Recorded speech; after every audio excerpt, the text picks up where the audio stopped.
So in this case, what we've done is we've taken the box and we've lifted it a height h, box of mass m, we lifted it a height h. So we applied a force and we moved the box some distance while applying that force. What does that graph look like? So this is the distance graph here. The distance part of the graph here, we'll measure it in meters.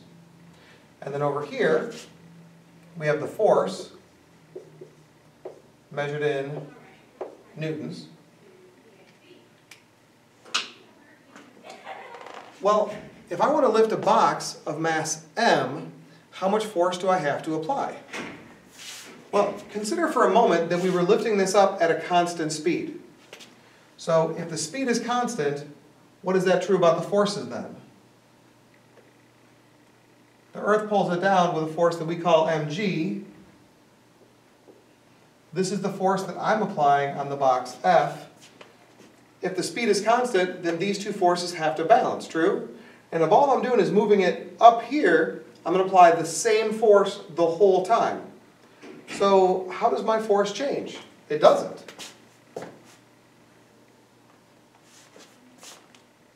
So I'm applying a force equal to mg, and what was the distance that I moved it in that direction? It was h. So how are we going to figure out the work done? Because I know the work done is equal to the energy stored. Well, if the work is the area, then I'm going to drop my vertical and shade.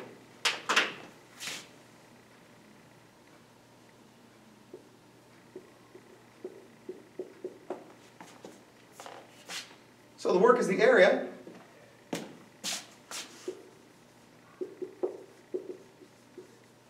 But this time what I like is that this is a nice rectangle. We don't have to do any 1/2 or anything. It's just the base times the height. So we end up with the work equal to mgh. And that's going to end up being this. And so then we say that the energy stored in the gravitational field, the gravitational potential energy, is equal to mgh.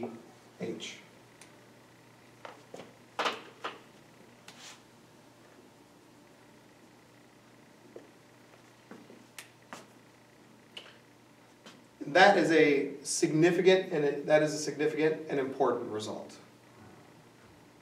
Now, you may be asking yourself, and this is totally good, like, well, if I'm going to apply the same force the whole way up, don't I have to apply a little bit more force to get it started? And then as I bring it to a stop, I have to apply a little bit less force? Totally.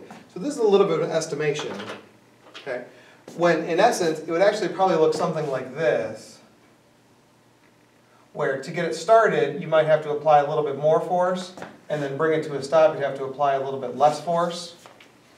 But I think that original estimate is good enough here. Okay? Maybe we took this as the average force applied, and that might be easier to understand. So, second result, gravitational potential energy is equal to mgh. Now, let's take this instead of trying to store the energy, what if we're trying to use the energy that we're applying and get some object moving? Okay? What is that thing going to look like?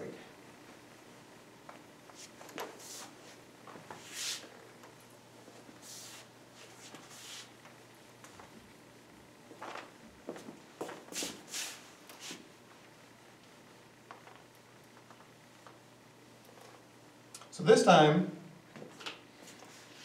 we're not trying to store energy at all. We're trying to take some energy and we're going to try to move an object. So here's where we are. So here's and we'll go with frictionless surface on this one.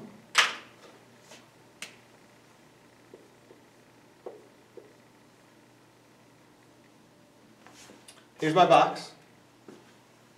And I'll say that the initial velocity is equal to 0.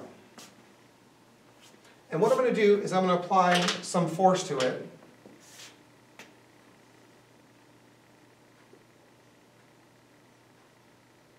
Okay? I'm going to apply some force to it with my finger, a force F, in this direction. And there's no friction, so that's easy. So coefficient of friction is equal to 0.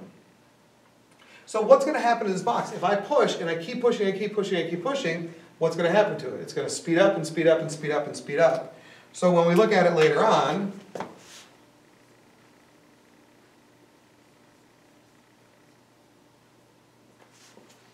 it's now moving fast, okay? We're still applying the force here, but now it has some velocity VF, and in this time,